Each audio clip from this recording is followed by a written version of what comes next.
सकते हैं दोस्तों यहाँ पे हमारा यहाँ पे पूरा स्पिन देख सकते हैं कितना स्लो अभी चल रहा है।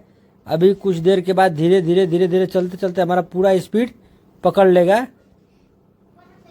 यहाँ पे देख सकते हैं दोस्तों स्मार्ट इन्वर्टर 7 kg, जिसमें आपको डायमंड का ग्लास भी ऊपर का मिलता है, जो कि टूटने का उतना खतरा नहीं रहता है।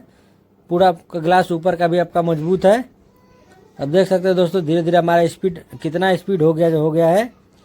हम आपको टाइम दिखा देते हैं। देख सकते हैं यहाँ पे 8 मिनट का टाइम है, जो कि हमारा स्पिन 8 मिनट तक चलेगा।